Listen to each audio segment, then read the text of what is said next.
Hola, ¿cómo están? Miembros del grupo de Historia de la Filosofía 8.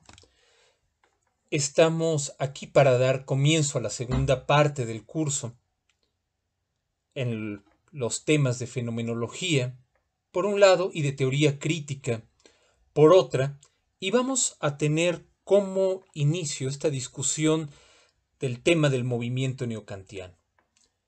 Puede parecer extraño que se elija al movimiento neocantiano para dar comienzo a la presentación no solamente de los temas, del tema de fenomenología o del tema de teoría crítica, sino a los dos temas en su conjunto, porque por un lado parece ser que si uno quiere dar una exposición o una presentación del origen de cada uno de estos movimientos filosóficos, tendría que buscar en otra parte, no en el movimiento neocantiano. Uno puede decir que si quiere rastrearse el origen de la tradición fenomenológica, pues la discusión acerca del concepto de intencionalidad en Brentano habría sido mucho más afortunado. Y en lo que concierne a la teoría crítica, se diría que hay que buscar en el marxismo las raíces de su posición filosófica. Sin embargo, hay que observar cómo en lo que es el caso de la fenomenología, partir de la idea de intencionalidad, si bien es importante, no contribuye mucho en la medida en la cual esta idea de Brentano de que la conciencia se define por la intencionalidad, es decir, se define por estar dirigida a algo distinto de sí misma, si bien desempeña un papel fundamental en la fenomenología, no lo desempeña en el sentido de ser una tesis, de ser una afirmación básica o primordial de la cual parta el movimiento fenomenológico por una simple y sencilla razón. Para Husserl, Edmund Husserl, el fundador de la fenomenología no es un conjunto de tesis, no es un conjunto de afirmaciones ni ontológicas, ni epistemológicas, ni culturales. La fenomenología es, ante todo, el concepto de un método. Y esa es, podríamos decir, la única convicción común que unifica a todo lo que se conoce como el movimiento fenomenológico. Es una idea que incluso en sus últimos años Heidegger mantuvo cuando le preguntaban: ¿y usted cómo fue que abandonó el movimiento fenomenológico? Él, con extrañeza, recordaba: yo nunca he abandonado el movimiento fenomenológico. Yo siempre he sido un fenomenólogo, siempre y cuando recordemos que la fenomenología se refiere a un método, no un conjunto de tesis. Y es una idea que ha afirmado a su vez Paul Ricoeur al señalar que cuando hablamos de fenomenología estamos pensando en todo lo que trabajó Husserl y en todas las herejías que se han pronunciado en torno a lo que pronunció o a lo que sostuvo Husserl. ¿Por qué? Porque la fenomenología es, ante todo, una forma de interrogar a la experiencia vivida, una forma en la cual nos estamos preguntando cuál es el sentido al cual apuntan nuestras experiencias vividas. Cuando nosotros estamos preguntándonos, por ejemplo, por el recuerdo, por el aburrimiento, por la percepción, cuando nos estamos refiriendo a esas vivencias, no las interrogamos en términos de a qué se refieren, cuál es el objeto al que apuntan. Tampoco nos estamos preguntando por cuál es la estructura normativa que subyace a esos actos, a la percepción, al recuerdo, al aburrimiento, a la angustia. No, lo que hacemos en la fenomenología es dejarnos llevar por esos actos. ¿Qué es? ¿Cuál es el sentido que se nos presenta en la angustia, en la náusea, en el aburrimiento, en la percepción, en la memoria, en la imaginación? Eso es lo que hace la fenomenología. Es describir cuál es el sentido que está patente en esas vivencias. Desde luego, eso no quiere decir que cuando estamos hablando de atenernos al sentido descrito, nos quedemos enteramente con la descripción. La fenomenología quiere poner al descubierto cuáles son las estructuras básicas de nuestra experiencia. Pero la idea básica de la fenomenología es que no podemos comenzar señalando o planteando cuáles sean esas estructuras básicas para después, en un segundo momento, tratar de aplicar esos principios, esa normatividad a la experiencia vivida. En el caso de la fenomenología, el procedimiento es a la inversa. Comenzamos a partir de la descripción de la experiencia vivida para, en esa descripción, encontrar cuáles puedan ser las estructuras fundamentales de nuestra experiencia.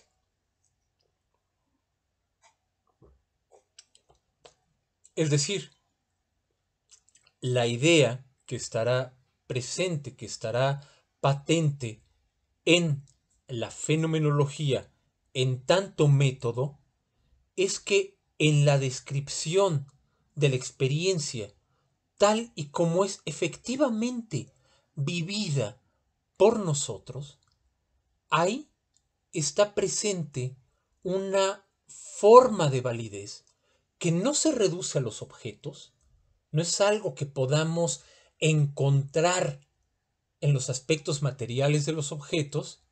Ahí es donde vamos a encontrar posteriormente su crítica al naturalismo, y tampoco podemos suponer que hay en el sujeto, en su propia estructura, algo a partir de lo cual podamos explicar cómo encontramos el mundo. No podemos reducir el sentido de nuestras experiencias cognitivas, estéticas, morales, etcétera, únicamente a un conjunto de circunstancias subjetivas que pueden depender nada más del arbitrio del sujeto o de las que sería responsable la historia o la cultura.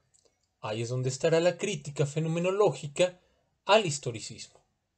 Hay en nuestra vivencia una dimensión de validez que trasciende tanto a la historia como a las características físicas o naturales de un objeto. Bien, esa idea de validez, para entender en qué consiste y cómo llega a ella la fenomenología, vamos a ver que es sumamente útil poner como contraste, como telón de fondo, la idea de validez que surge y aparece en el movimiento neokantiano. Eso es lo que concierne a la fenomenología. Ahora bien, en lo que toca a la teoría crítica,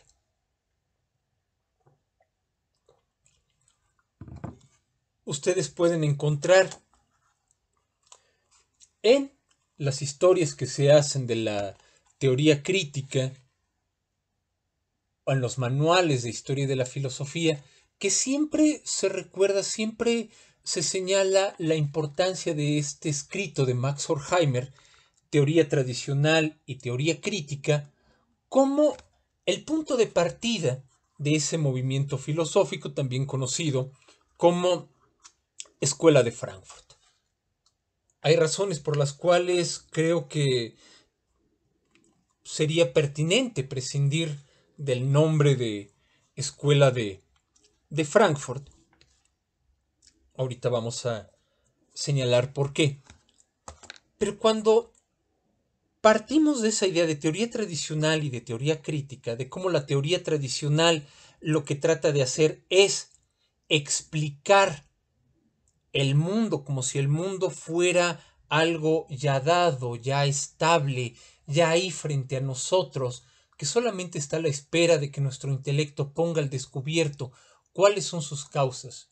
Y en contraste, que hay que llevar a cabo una teoría crítica, que se pregunte, que se cuestione cuáles son las formas en las cuales se nos aparece el mundo, cuáles son los modos en los cuales las relaciones de dominación, las formas de irracionalidad están presentes en esa aparición del mundo, se corre el riesgo de tomar a la teoría crítica como si fuera únicamente una protesta contra las formas de injusticia, contra las formas de desigualdad, contra las formas de opresión que encontramos. Y en esa medida, parece ser que cuando hablamos de teoría crítica, encontramos una posición que es éticamente razonable, y digo que es éticamente razonable en tanto le está dando voz a nuestra molestia, a nuestro disgusto ante lo que percibimos como injusticia, ante lo que percibimos como desigualdad, pero que filosóficamente tiene poco que ofrecer, o que filosóficamente está siendo más bien o un refrito de posiciones filosóficas previas, y ahí podríamos señalar, por ejemplo, toda la dependencia que tiene el trabajo, sobre todo de Adorno, de la dialéctica hegeliana o de la estética kantiana, o por otro lado, podríamos decir que lo que está tratando de hacer únicamente la teoría crítica es darle importancia o hacer hincapié en aquellos aspectos culturales de cómo se expresa, de cómo se manifiesta el capitalismo contemporáneo, para desde ahí hacer una crítica, hacer una denuncia a los males del capitalismo. En ese caso, si tomáramos ese camino, podríamos señalar la manera en la cual el trabajo de Walter Benjamin señaló cómo en la moda, en la experiencia de la metrópoli contemporánea, puede verse esos efectos perniciosos del capitalismo. Pero ya sea como un traer de vuelta los puntos principales del idealismo alemán o hacer una descripción de la cultura capitalista contemporánea, parece ser que la sustancia filosófica de la teoría crítica es sumamente escasa. Pues bien, creo que hay formas en las cuales puede señalarse que no es así, que si bien está retomando indudablemente a la dialéctica hegeliana, sobre todo en el caso de Adorno, o la manera en la cual está recuperando la estética del romanticismo alemán temprano para mostrar cómo hay un trasfondo de unidad que no puede objetivarse, que no puede convertirse en cosa. No, se trata de algo más. Hay una idea de experiencia que va a poder explicarse si vemos cómo depende, cuáles son los supuestos de los que abreva, y para eso hay que ver qué es lo que retoma del movimiento neokantiano, especialmente del trabajo de Hermann Cohen y de su lógica de la experiencia.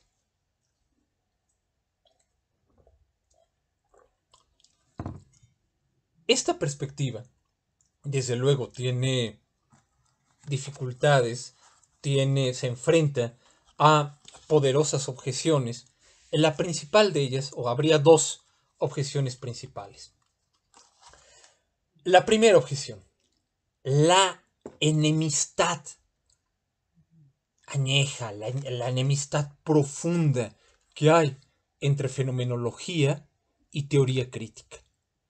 Si hay dos movimientos que prácticamente no se pueden ni ver, son estos dos, fenomenología y teoría crítica. ¿Por qué? Porque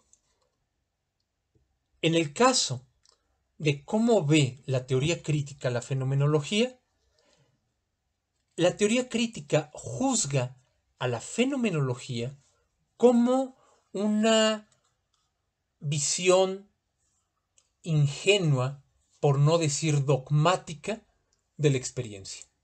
Supone que en la vivencia está presente un sentido que la reflexión filosófica tendría que recuperar, pero no se pregunta por cuáles son las condiciones históricas, por cuáles son las condiciones económicas de las cuales abreva esa vivencia. Y en esa medida, para la teoría crítica, la fenomenología es una forma de transigir con las formas de dominación vigentes. Es algo que puede encontrarse en general en los juicios que hace, sobre todo Theodor Adorno, sobre la fenomenología de Husserl, particularmente en esta tesis de Theodor Adorno, porque fue su trabajo de disertación doctoral, sobre la metacrítica de la teoría del conocimiento de Edmund Husserl. Desde ese trabajo hasta sus últimos escritos no va a cambiar su convicción de que la fenomenología, en su apego a la vivencia y al sentido que se presenta en la vivencia, lo que está haciendo es dar por sentado la forma en la que aparece la vivencia sin cuestionar la estructura social que la produce. Y ya no hablemos, al menos por el momento, tarde o temprano lo vamos a tener que tocar, de sus posiciones respecto al planteamiento de Heidegger, que lo ve como es el título de otro de los escritos de Adorno, como una jerga de la autenticidad, como un intento de hacer pasar como auténtico, como originario, algo que es derivado. ¿Qué es lo derivado? Cómo se manifiesta la experiencia para sujetos que viven en el capitalismo tardío. Y desde el punto de vista del movimiento fenomenológico, lo que es la teoría crítica es una visión sumamente estrecha de la experiencia, en donde absolutamente en todos lados lo que hay son formas de dominación, y no se pregunta cómo o cuál ha sido el proceso de formación de la experiencia, como cuando estamos hablando de la experiencia no estamos hablando de un proceso mecánico en el cual ciertas causas económicas o ciertas estructuras sociales determinan de manera unívoca ciertas experiencias, sino que estamos hablando de un proceso de sedimentación histórica en la cual lo que decimos, lo que expresamos, es el resultado es lo que se ha ido decantando a lo largo de siglos de cultura. Por ese motivo, un fenomenólogo como Gadamer se mofaba abiertamente de la lectura que hacía o de la forma en la que Teodor Adorno presentaba a Ulises. Decía, presenta a Ulises como si fuera un contemporáneo nuestro, como si el mundo griego le pudiéramos aplicar las estructuras y las explicaciones sociológicas del mundo contemporáneo. Eso es una tontería. Ahí es donde puede verse esa enemistad profunda de ambos planteamientos, y es lo que podría conducir a que se vea con sospecha este intento de presentarlos como si abrevaran de una raíz común, que es el movimiento neocantiano. Bien, yo no intento señalar que estén como tal abrevando directamente de una raíz común, pero lo que sí quisiera señalar es cómo el movimiento neocantiano, si bien no puede considerarse la causa o el antecedente teórico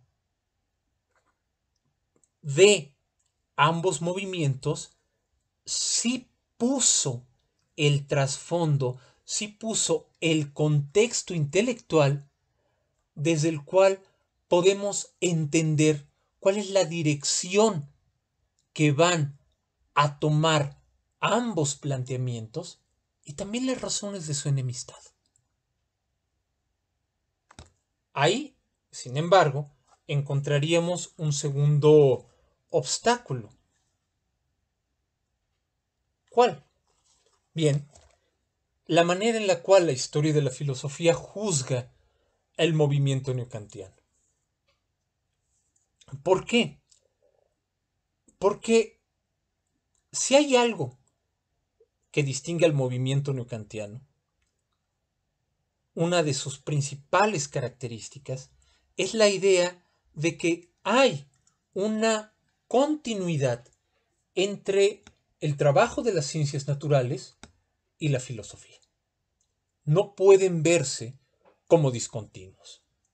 En ese sentido, para el movimiento neocantiano, la pregunta general de la filosofía no es cómo mostrar la legitimidad y la autonomía de la filosofía frente al avance de las ciencias naturales, sino que la cuestión para el movimiento neocantiano es cómo podemos entender las relaciones de continuidad, los vasos comunicantes que hay entre el desarrollo de las ciencias naturales y la filosofía.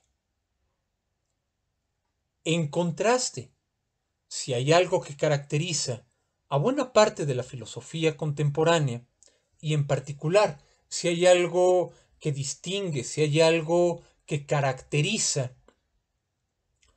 a la fenomenología, por un lado, y a la teoría crítica, por otro lado, es su convicción de que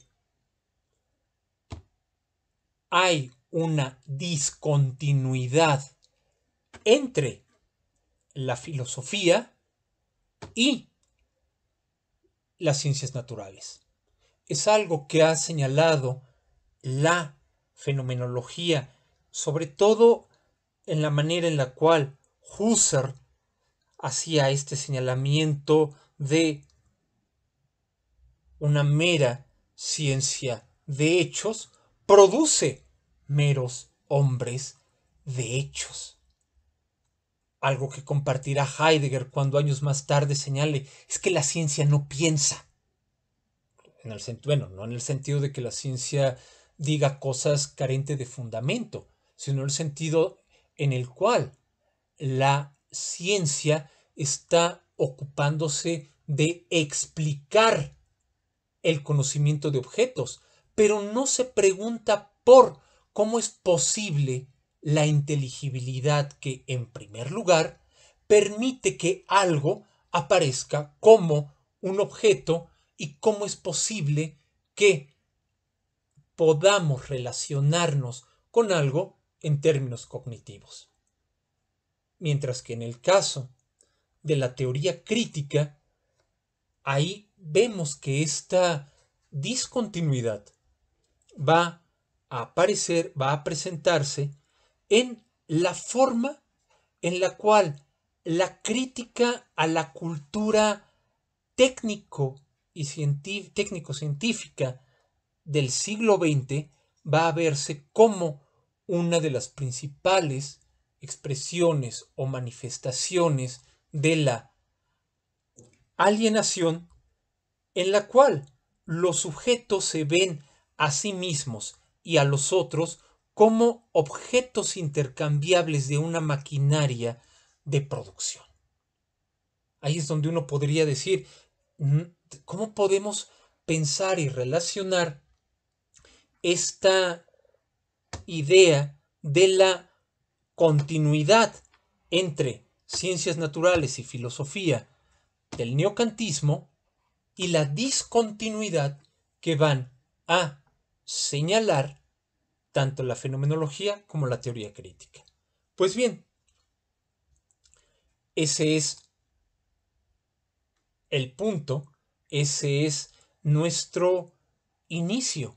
Ver cómo, curiosamente, esta discontinuidad que va a plantear fenomenología y teoría crítica es explicable a partir de la continuidad entre ciencias naturales y filosofía que propone el movimiento neocantiano.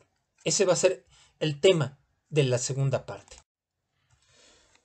Bien, esta es la segunda parte de esta presentación del movimiento neocantiano y de su importancia para comprender los orígenes tanto de la fenomenología husserliana como de la teoría crítica, particularmente en el caso de Walter Benjamin y de Theodor Adorno.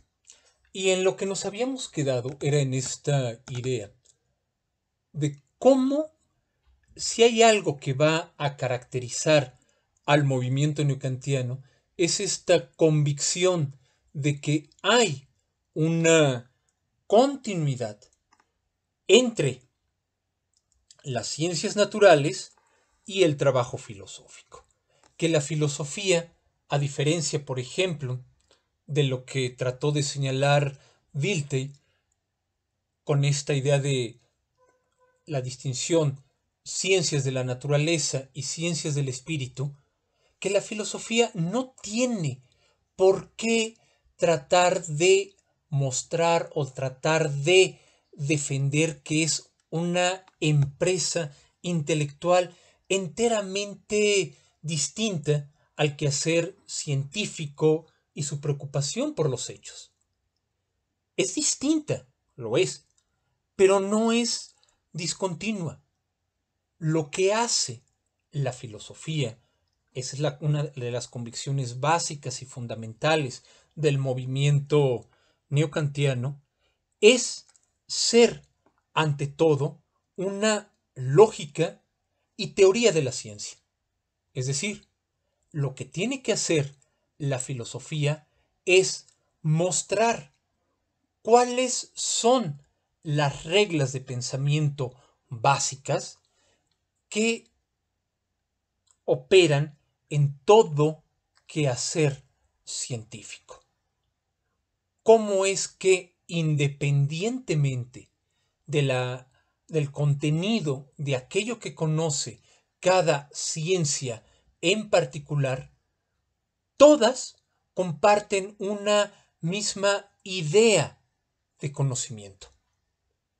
¿Y qué es lo que tiene que hacer cada ciencia? ¿Cómo puede y tiene que esclarecer su trabajo metodológico para poder llevar a cabo su tarea de mejor manera y evitando las confusiones conceptuales. Pero en esa medida, lo que vemos es una continuidad. Si la filosofía es capaz de poder dictar, de poder establecer esos criterios metodológicos y epistemológicos del quehacer científico, no es porque esté parada en una posición trascendente o distinta a la del quehacer científico, sino porque está suponiendo completamente los resultados de las ciencias. Ahí es donde se encuentra esta continuidad. ¿Y cuál es la base teórica para plantear esa continuidad? Bien, la base teórica en el sentido de teoría filosófica, pues es precisamente el trabajo de Kant, que sobre todo a partir de la obra de Otto Liebmann, Kant y los epígonos, un trabajo de 1865, había vuelto a tener vigencia en la filosofía alemana. Este periodo en el que nos estamos refiriendo, 1865, 1911, 1912, pongo 1911, 1913 como punto de referencia, la publicación del trabajo de Edmund Husserl, Ideas para una fenomenología, va a estar dominado por la figura de Kant. Son años en los cuales el idealismo alemán y Hegel en particular van a ser perros muertos. Lo que se hace, lo que está presente es esta vuelta a Kant. Pero, ¿qué tipo de vuelta a Kant? Eso es lo importante. Sobre todo, había estado vigente una interpretación psicológica de Kant. Es decir, una interpretación que pretendía naturalizar la conciencia, una interpretación que presentaba a Kant como alguien que trataba de señalar que a final de cuentas la conciencia era una parte, entre otras, del mundo natural y que podíamos interpretar entonces los procesos cognitivos como procesos naturales de cierto tipo de ser natural, en este caso, el ser humano. Pero lo que va a distinguir al movimiento neokantiano es una interpretación de Kant centrada en la lógica trascendental, no en la estética trascendental. Ustedes recordarán que la crítica de la razón pura comienza con esta parte de la estética trascendental, donde está haciendo este señalamiento sobre espacio y tiempo como formas puras de la intuición, para después dejar paso a la idea de cómo las categorías ordenan lo que está dado en la intuición. Pues bien, la clave fundamental para entender el núcleo kantiano del movimiento neokantiano consiste precisamente en entender que lo que retoman, lo que reivindican es la lógica trascendental de Kant. ¿En qué consiste?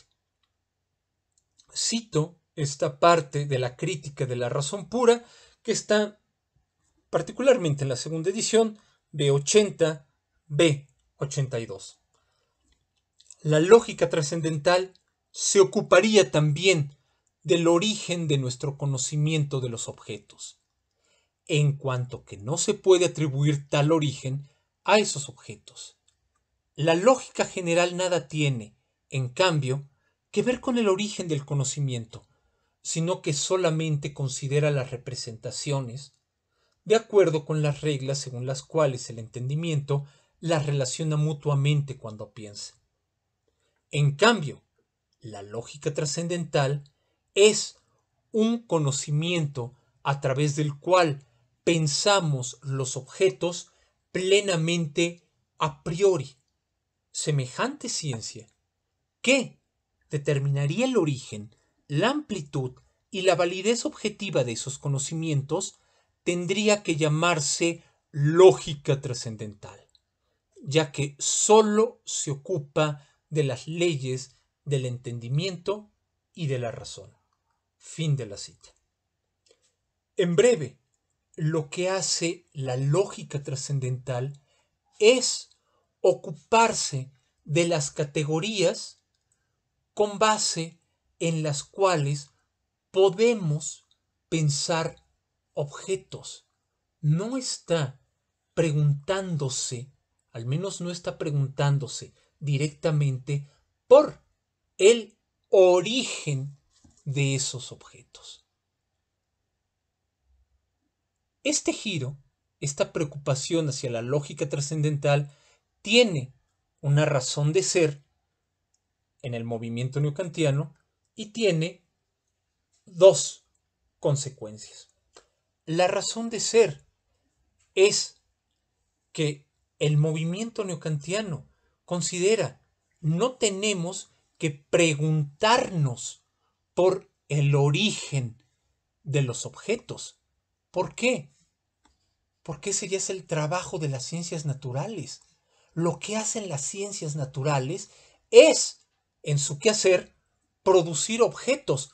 No hay que preguntar o no hay que interrogar a la naturaleza psicológica del sujeto cómo produce esos objetos. Los objetos son producidos en el seno de la investigación, en el seno del discurso científico.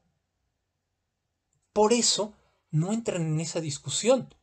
Lo que hace la filosofía, a su juicio, es preguntarse, dado que la ciencia produce objetos, ¿cuál es la validez objetiva de estos objetos y en qué medida pueden pretender ser conocimiento?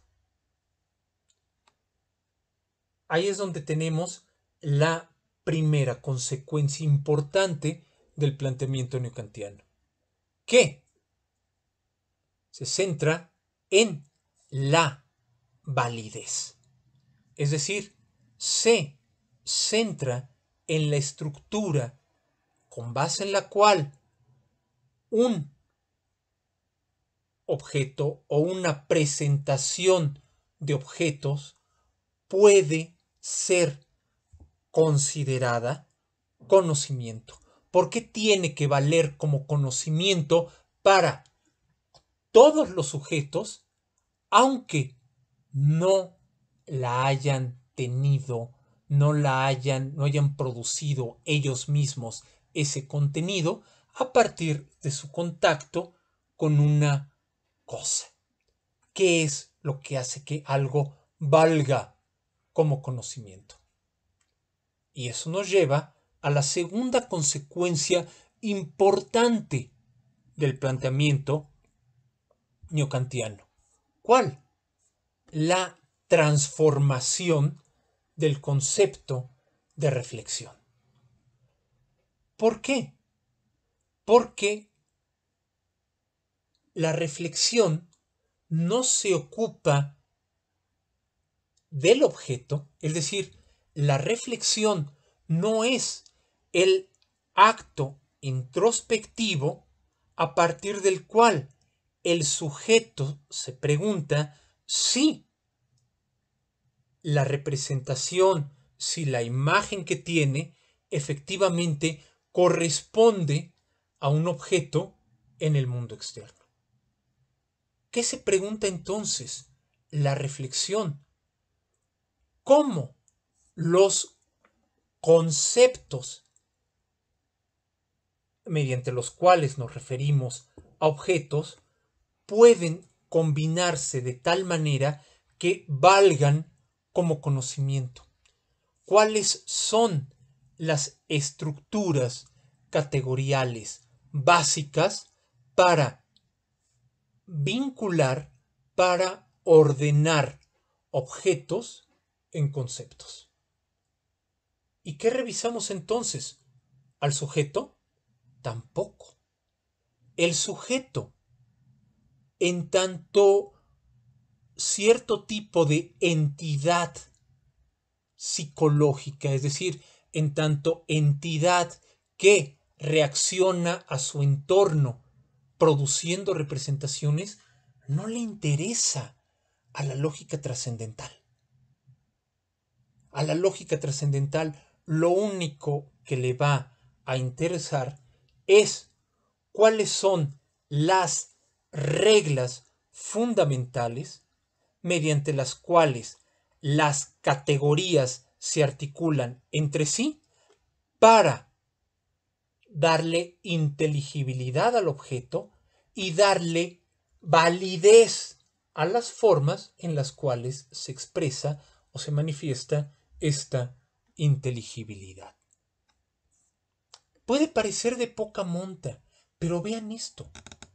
Lo que hace el movimiento neokantiano al centrar su interés en la lógica trascendental, una lógica trascendental que, vean, termina subsumiendo a la estética trascendental. La pregunta no es cómo sintetizamos la diversidad de lo dado en la intuición en objetos. No, la cuestión de la lógica trascendental es, dado que hay objetos, ¿cuáles son las categorías en las cuales se articulan, se ordenan? Bien, la consecuencia fundamental, más fuerte que más fuerte puede tener de esto, es que deja de lado la oposición sujeto-objeto. La cuestión no está en preguntarse, en la relación sujeto-objeto, ¿quién tiene la primacía? ¿El sujeto o el objeto? No. Lo que está señalando es, hay una dimensión de inteligibilidad más originaria a la oposición sujeto-objeto. Esa dimensión de inteligibilidad más originaria es la validez, porque sólo desde las reglas constitutivas de la validez puede distinguirse entre sujeto y objeto y a la vez plantear su relación. Esto, ¿qué es lo que va a traer a la larga? La idea de que la filosofía va a poder reformular y replantear su aspiración al estatuto de ciencia. Cuando, por ejemplo, Husserl señale que la filosofía es ciencia rigurosa y es una idea que va a retomar Heidegger cuando señale la filosofía no es visión del mundo, es decir, la filosofía no es el recuento de la manera en la cual un mundo histórico juzga aquello que acontece. No, no. La filosofía es ciencia originaria de la vida en sí misma. Por ese lado, por el lado de la fenomenología. Y cuando la teoría crítica, pienso particularmente en el caso de Adorno, cuando critica a esas filosofías de la vida que tratan de darle coherencia a cómo vemos el mundo, cómo tenemos representaciones, cuando hable posteriormente de una ciencia melancólica, no están utilizando el concepto de ciencia a la ligera, ni lo están utilizando como una metáfora. No, están pensando que la filosofía tiene una pretensión científica, que la filosofía es una forma de conocimiento irreductible a los conocimientos acerca de los hechos que nos entreguen las ciencias naturales. Uno puede decir, y es algo que se les ha criticado, que lo que están haciendo es un refrito de la aspiración del idealismo alemán a hacer de la filosofía ciencia sistemática. Por el nombre, parece ser que es un refrito, pero es algo enteramente distinto a la empresa del idealismo alemán. ¿Por qué? Porque el idealismo alemán, para pensar a la ciencia, la está pensando en a qué polo le damos primacía.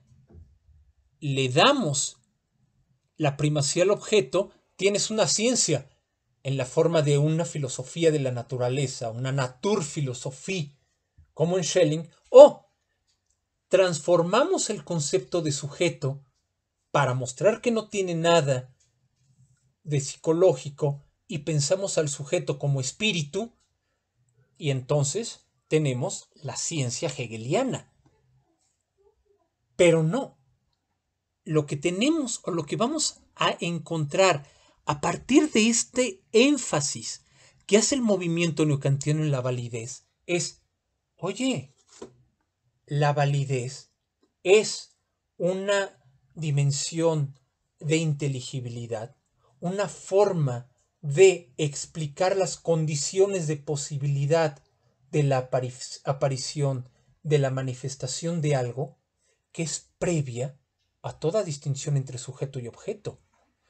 Mientras todas las otras ciencias se ocupan de ciertos objetos, lo propio, lo estricto de la filosofía es ocuparse de esa condición de posibilidad. ¿Cuál? La inteligibilidad, la validez, esa lógica trascendental que explica las leyes básicas del pensamiento, que a su vez se ocupan de cómo hay una relación entre las categorías que permite la aparición y la manifestación de algo. Eso es lo que, y en general, lo que me interesa tanto, lo que me llevó a entrar a este tema por el lado del movimiento neokantiano.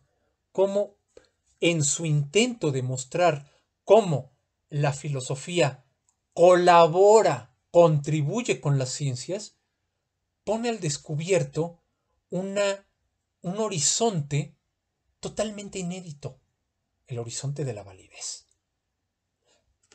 Pero me estoy adelantando, porque no es algo que aparezca en un primer momento. El movimiento neokantiano no es un movimiento que aparezca así completo de la noche a la mañana, sino que va desarrollándose a lo largo de distintas etapas, a lo largo de distintos periodos. En primer lugar, cuando hablamos del movimiento neokantiano, tenemos que ser conscientes de que estamos hablando de un movimiento en el que hay dos escuelas básicas.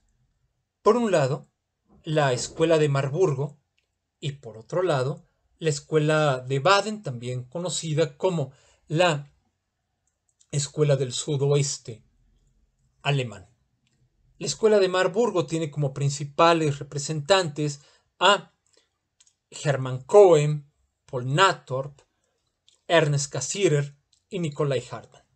Y su tema fundamental fue siempre la lógica de las ciencias exactas, la lógica de las ciencias naturales. ¿Cómo es posible que los objetos del quehacer científico valgan como conocimiento. Por su parte, la escuela de Baden, cuyos principales representantes fueron Windelband, Bauch, Heinrich Rickert, Emil Lask, se ocupó sobre todo de aspectos de historiografía, de cultura y de la teoría trascendental del valor. Y estas preocupaciones centrales van a ir desarrollándose a lo largo de tres periodos que ocupan pues, casi 70 años de historia de la filosofía alemana.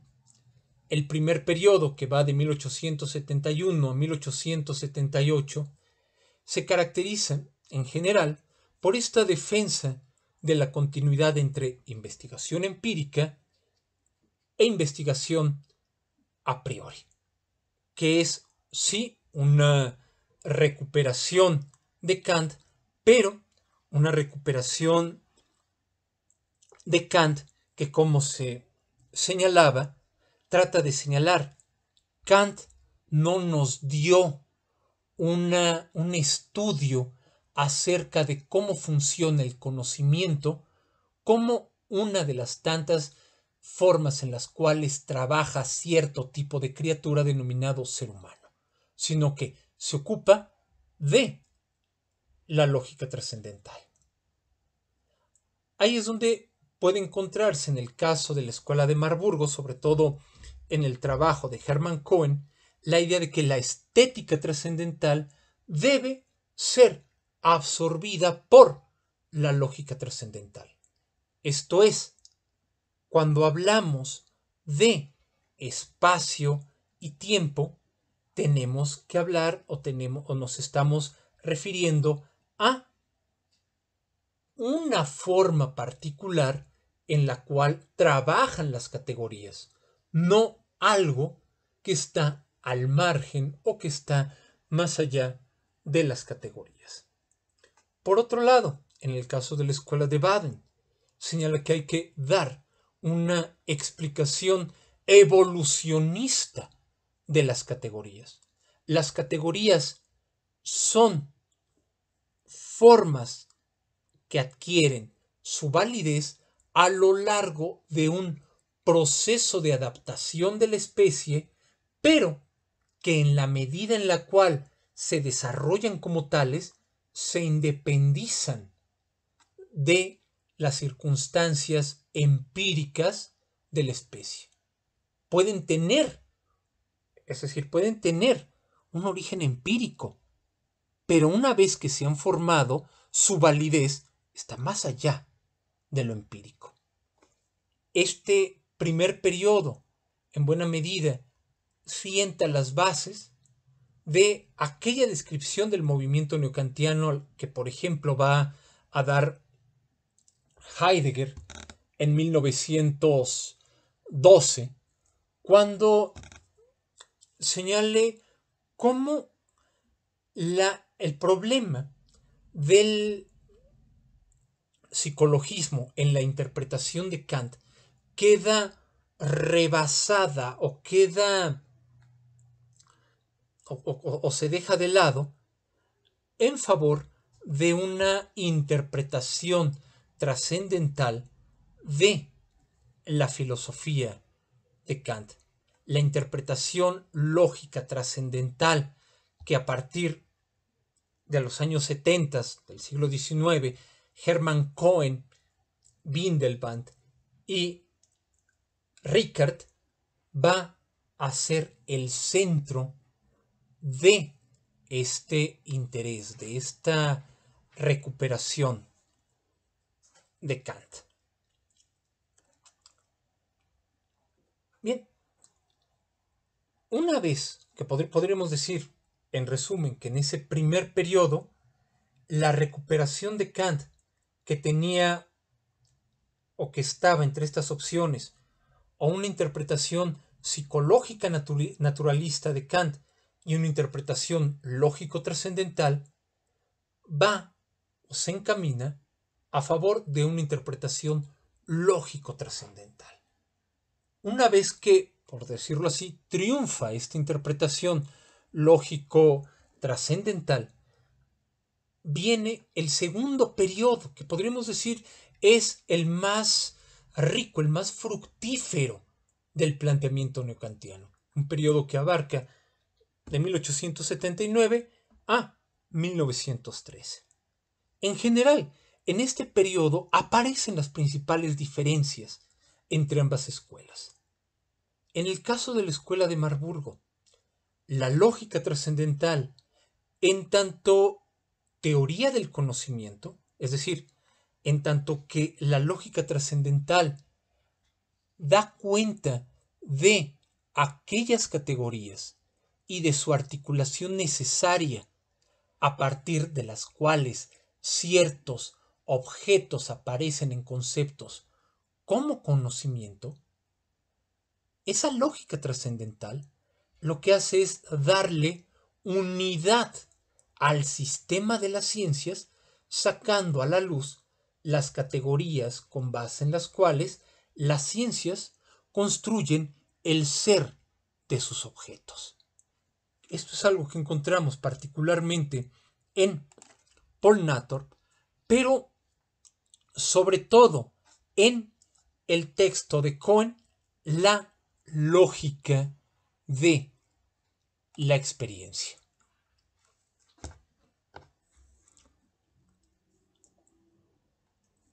Aquí esto es sumamente importante. ¿En qué medida? Va a ser importante sobre todo para entender, lo digo para anticipar, cuáles son los desarrollos o cuál es el sustrato filosófico de la teoría crítica. Por ejemplo, si ustedes se han topado con trabajos de Walter Benjamin, notarán la atención que pone a objetos particulares. Benjamin, y en cierta medida o en buena medida, también lo hace el trabajo de Theodor Adorno,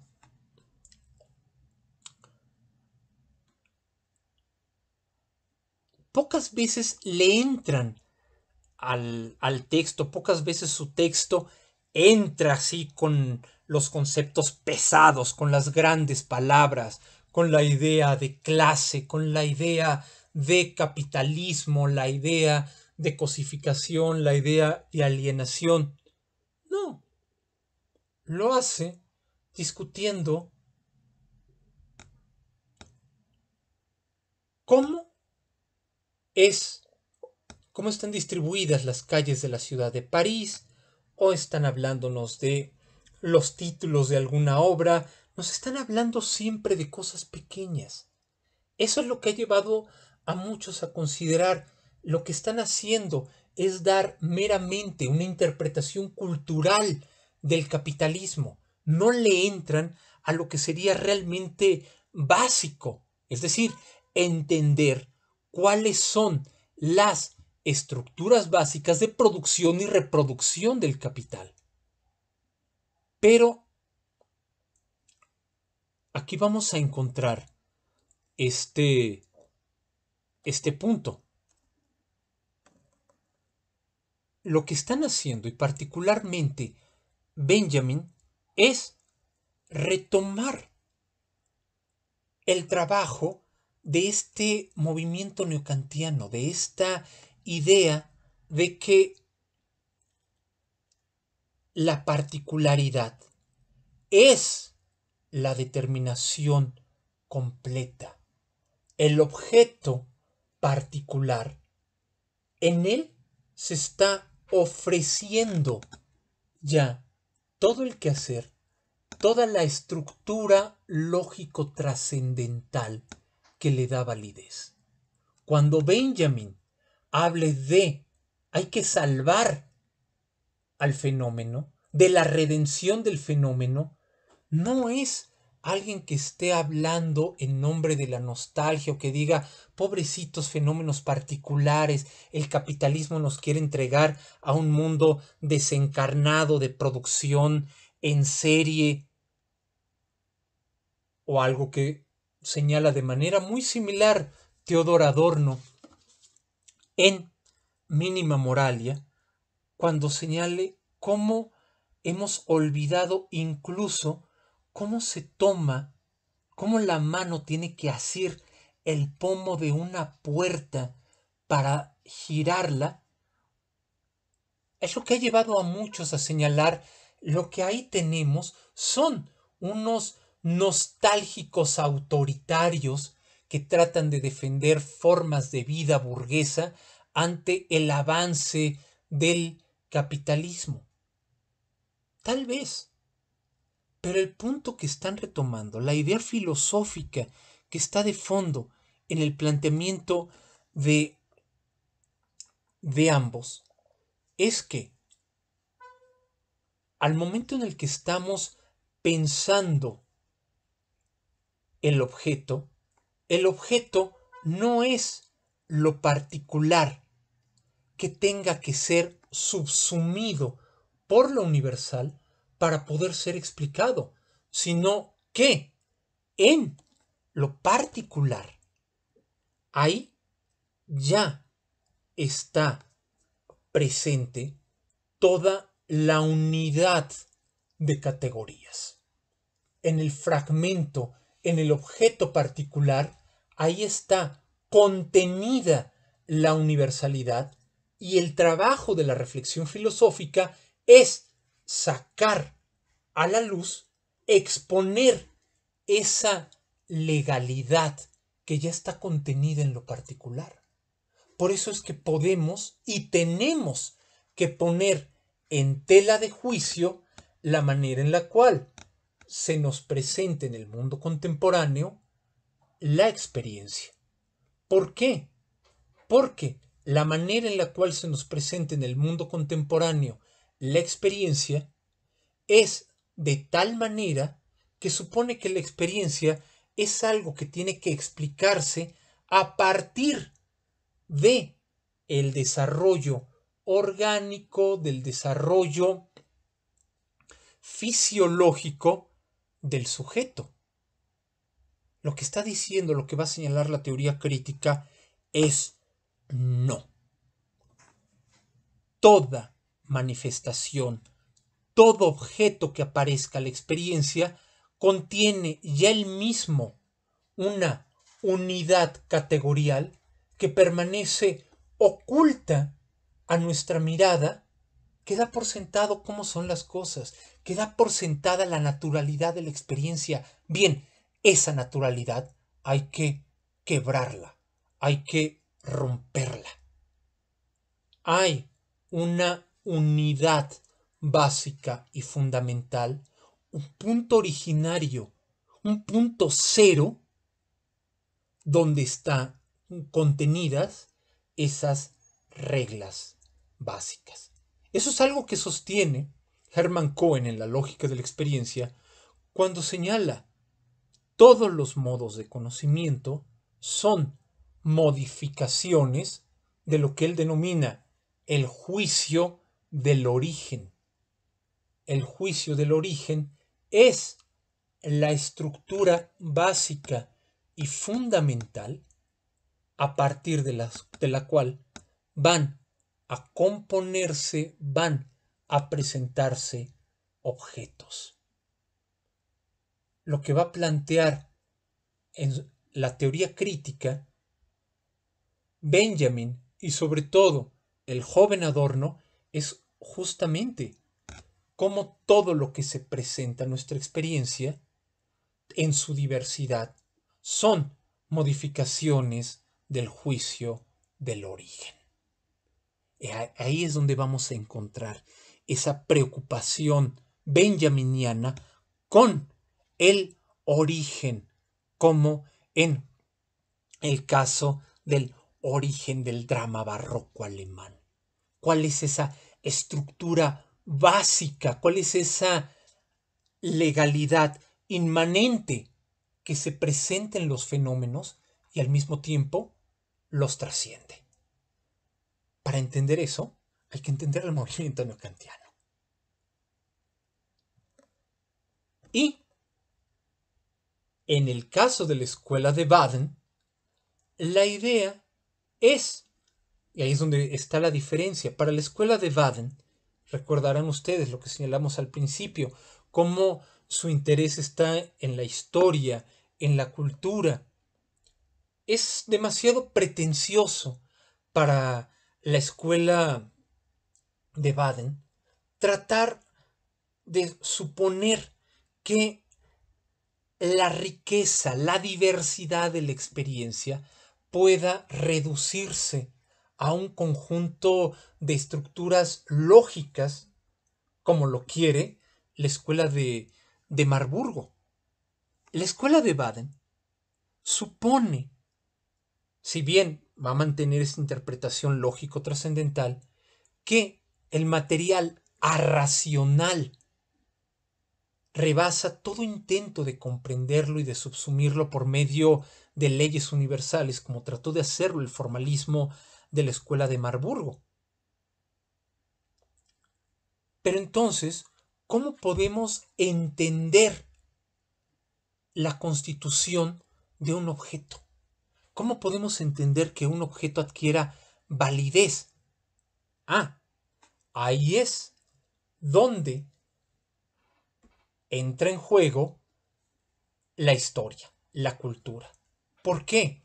Porque la comprensión de los valores históricos en una cultura puede ayudar a entender de qué manera se lleva a cabo la producción de una unidad objetiva de significado.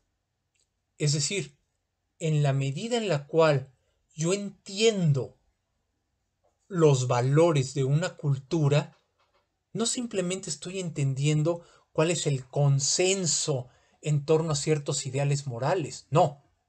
La idea, por ejemplo, de valor o, y traigo aquí esta idea de Panofsky que retoma a su vez de Cassirer, esta idea de forma simbólica, la perspectiva es una forma simbólica en la cual el objeto adquiere unidad. Si queremos entender cómo se forman los conceptos básicos y fundamentales de, o a partir de los cuales pensamos un objeto, no los busques primordialmente en la ciencia. Búscalos en la cultura, búscalos en la historia, búscalos en la estética. ¿Por qué? Porque ahí es donde vamos a tener los conceptos básicos a partir de los cuales se entiende el propio quehacer científico. Por eso, por ejemplo, para Heinrich Rickert, el juicio cognitivo involucra dos momentos. En primer lugar, un momento en el cual el material alógico, es decir, ese material aún no formado, se combina por medio de las categorías para dar lugar a una unidad. Y, en segundo lugar, un momento en el cual se afirma o se niega la síntesis previa con base en el valor de verdad. Un valor que es siempre trascendente al objeto. Por ejemplo,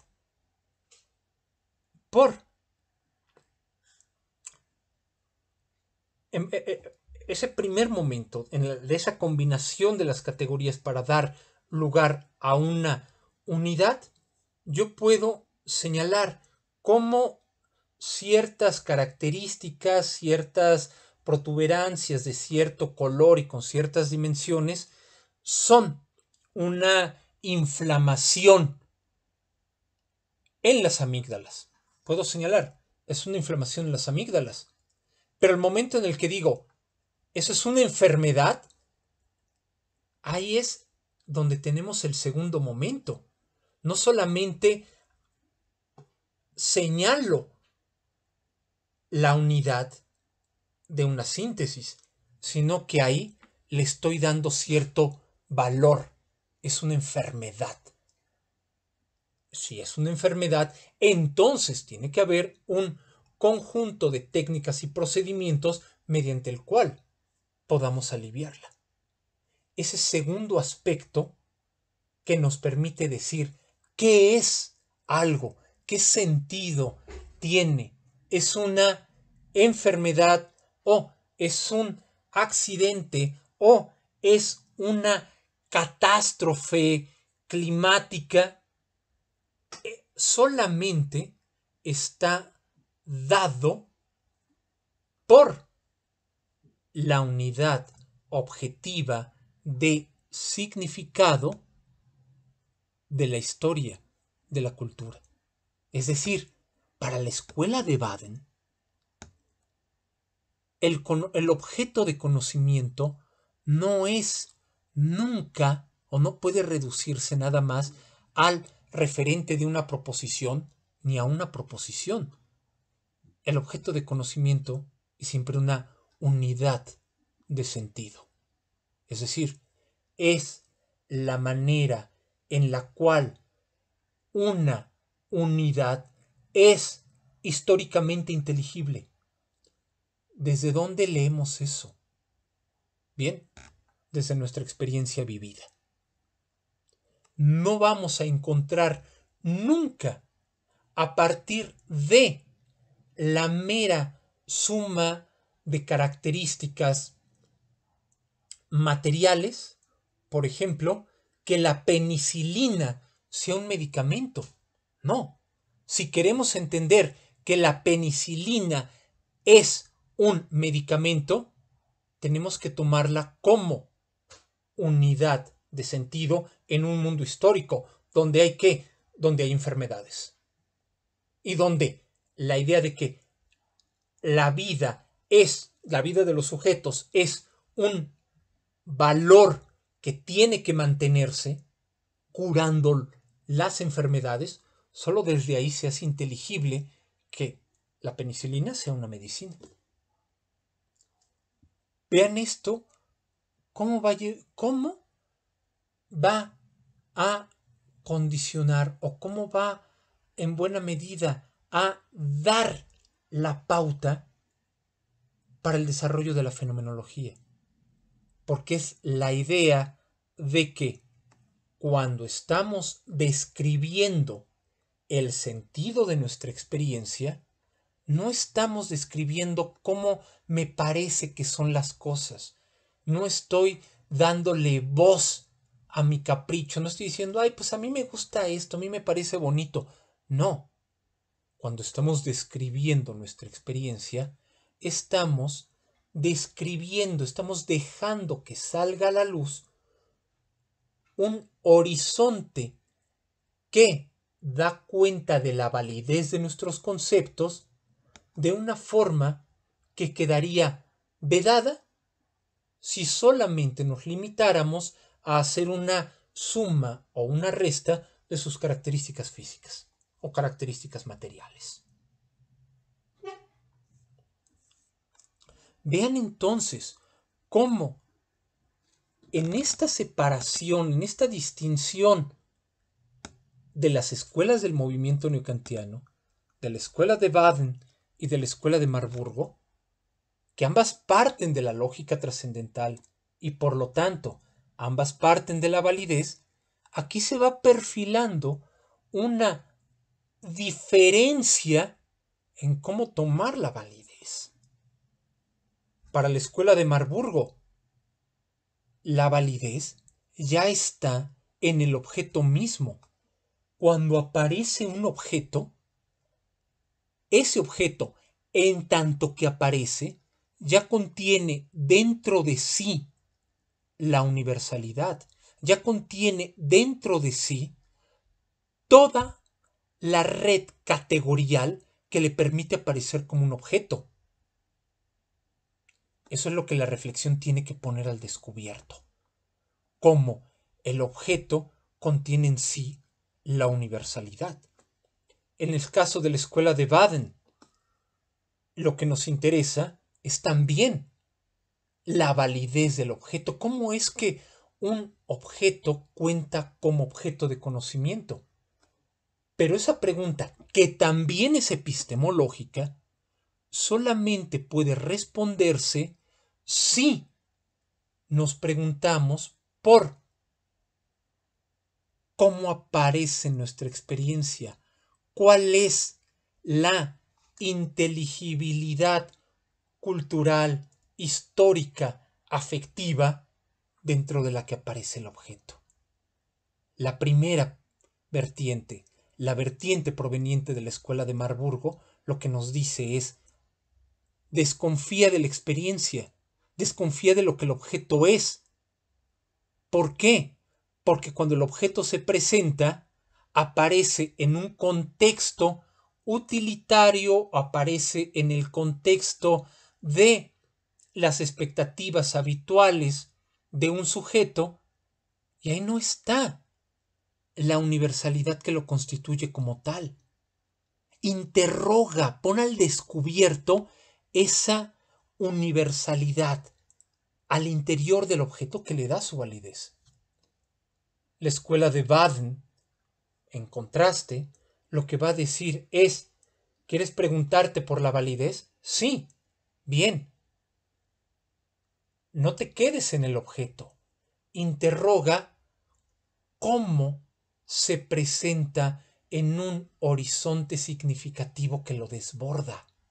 ¿Quieres entender su validez? Bien, pregúntate por ese horizonte dentro del cual están los conceptos fundamentales que lo determinan.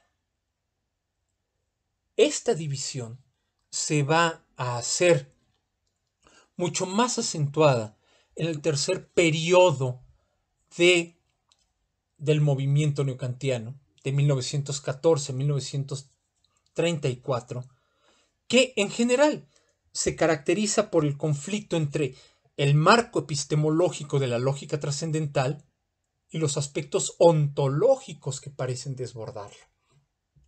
Porque si ustedes se dan cuenta, lo que en un principio era un intento de colaborar con las ciencias, de mostrar cómo la filosofía sirve en la medida en la que clarifica el quehacer científico, en la que hace consciente el quehacer científico de sus planteamientos epistemológicos, lo que ha ido quedando de manifiesto es que la validez nos lleva más allá del objeto. Aquí tenemos dos vertientes que ya habían quedado diferenciadas, o que su separación ya se había hecho patente en el segundo periodo. Por un lado, la escuela de Marburgo desarrolla una noción de idealismo crítico, sobre todo en la obra de Paul Natrop, donde está la convicción de que hay una prioridad del pensamiento metodológico, la lógica trascendental, sobre el ser.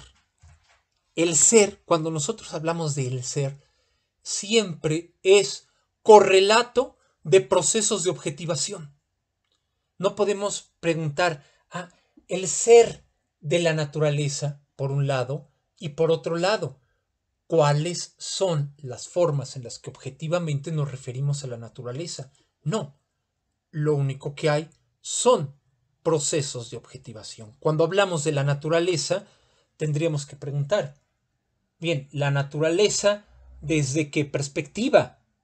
¿Desde la perspectiva de la química? ¿Desde la perspectiva de la física? ¿Desde cuál? No hay separación entre la forma universal y el contenido particular.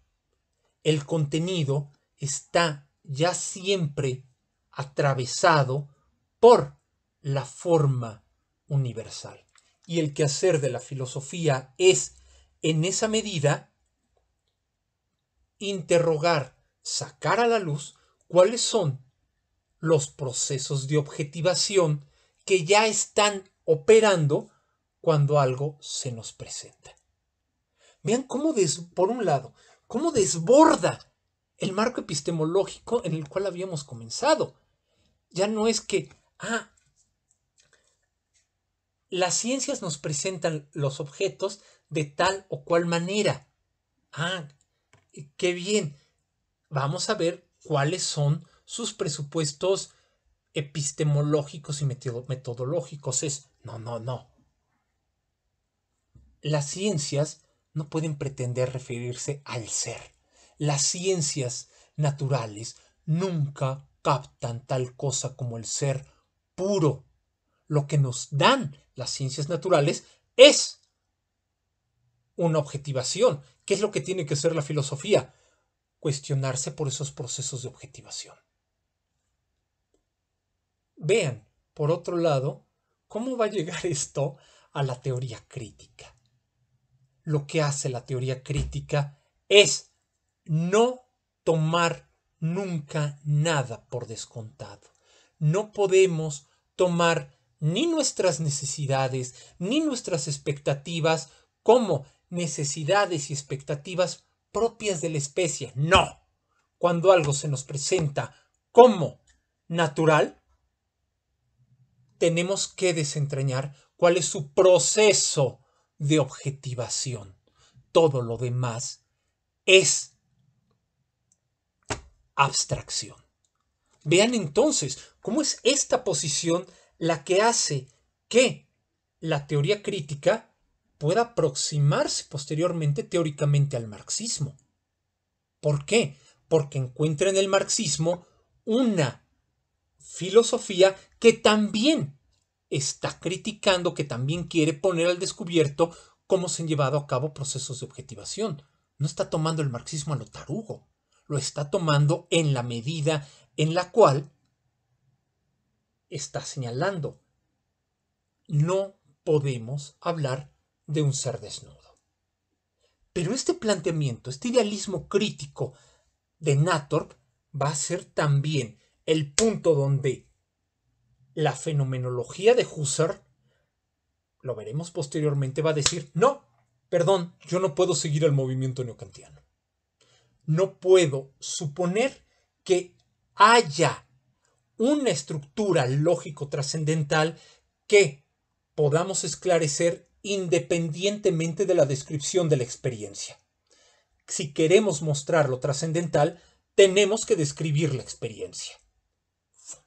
En ese punto de ruptura, en ese momento de señalarle un hasta aquí al idealismo crítico de la escuela de Marburgo, es uno, no el único, pero sí es uno de los momentos decisivos que van a contribuir a que la fenomenología husserliana adquiera su propia identidad.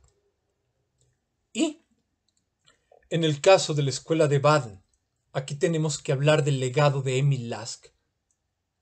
Alguien podría cuestionar que se ponga Emil Lask en este tercer periodo, sobre todo porque sus principales trabajos son de 1911-1912. Emil Lask muere, es una de las tantas vidas que cortó la Primera Guerra Mundial. Pero lo pongo en este tercer periodo por el legado que entregó. Su idea, la idea de Emil Lask, es la lógica trascendental, no es noseología, sino aletología, es decir, una pregunta por la estructura ontológica de la verdad. En ese momento, el movimiento neocantiano va a divorciarse por entero de la pregunta inicial que lo alentó, es decir, de la continuidad con el quehacer científico. No está ahí para ser, la filosofía no es la sirvienta de las ciencias de aquí está su metodología, señor, que la disfrute. No. Lo que hace es señalar, mientras las ciencias se preocupan por el conocimiento, es decir, mientras las ciencias se preocupan por mostrarnos cuáles son las características de un objeto, a la filosofía no le interesa el conocimiento, a la filosofía le interesa la verdad. ¿Qué quiere decir esto, que a la filosofía le interese la verdad? Se refiere a las categorías que permiten que un objeto, a los objetos concretos a los cuales se refiere el conocimiento en las ciencias, aparezca como algo inteligible. La idea de Lask es, para que una ciencia hable de la bacteria del cólera, para que una ciencia hable de la gravedad, para que una ciencia hable de capas geológicas, primero tiene que ser inteligible la capa geológica, tiene que ser inteligible el bacilo del cólera, tiene que ser inteligible la gravedad. Esa inteligibilidad es algo propio de las categorías, no está en los objetos. Por eso, la filosofía tiene que preguntarse, no cómo hacemos coherente el discurso científico, sino cuál es el estatuto de lo trascendental. Para Lask, lo trascendental, desde luego, no es un ser suprasensible. Eso sería metafísica dogmática. Pero es una validez no sensible. Y esa validez no sensible es un horizonte ontológico que nunca se muestra, nunca se exhibe como objeto. Sin embargo, está ya operando en todos nuestros tratos con los objetos. Esta idea de aleteología, de la filosofía como la pregunta por la estructura ontológica de la verdad, y para la cual las categorías no proceden nunca de la espontaneidad del sujeto, es lo que va a estar a la base de la ontología fundamental de Heidegger. Por eso, como señala Theodor Kiesel en un artículo sumamente importante para quien le interese el tema, los estudiantes de Heidegger, quien estudie Heidegger, tiene que leer a Lask, no hay de otra. En el fondo, la disputa entre Heidegger y Husserl no es que es que a Heidegger le preocupa la historia, lo existencial, mientras que a Husserl le interesa únicamente la percepción, lo epistemológico. No es cierto. Si hay alguien que se preocupa por el valor, por la afectividad, es Husserl. La gran diferencia, y ahí es donde va a estar el rompimiento entre la fenomenología trascendental de Husserl y la ontología fenomenológica de Heidegger, es Heidegger es un neokantiano, pero en el sentido de Lask. Es decir, para Heidegger, la cuestión es cómo podemos preguntarnos por la estructura ontológica de la verdad. Pero más allá de esas particularidades, lo básico de este tercer periodo, vean ustedes en qué años tiene lugar. Tiene lugar en el periodo de entreguerras. En ese periodo de entreguerras tuvo un gran auge la llamada filosofía de la vida, la idea de que la filosofía tenía, una vez que había colapsado, que se había derrumbado esa visión racionalista del mundo, una vez que la guerra mostró de la manera más cruel todos los aspectos irracionales y así descarnados de la existencia, la filosofía tenía que dar respuesta a esas inquietudes. La filosofía tenía que dar un mensaje, caray. Bueno, ¿qué quieres? ¿Un mensaje que te lo dé Moni Vidente o algo? No, la filosofía, y por eso importó tanto para el desarrollo, tanto de la fenomenología como la teoría crítica, fue el movimiento neocantiano el que señaló, el que permitió aferrarse a la idea: la filosofía es ciencia. La filosofía no es opinión. La filosofía no te va a hacer sentir mejor. No está ahí para darte mensajes. No, la filosofía está ahí para poner al descubierto la estructura categorial que hace posible toda inteligibilidad.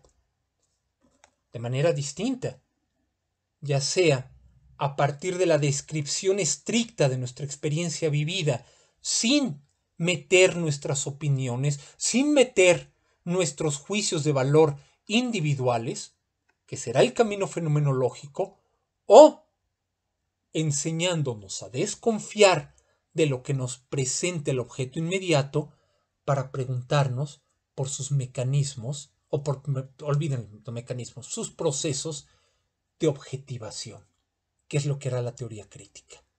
A partir de ahí, toman caminos distintos. Pero lo que les pido, por favor, se los ruego que recuerden, son caminos distintos que se abren a partir de una convicción común. La filosofía es ciencia que se ocupa no de objetos ni de la reconstrucción de nuestro conocimiento de objetos, sino de la estructura trascendental que hace posible su inteligibilidad. Esa estructura es la validez. A partir de aquí, toman caminos distintos que no volverán a encontrarse. Muchas gracias por su atención.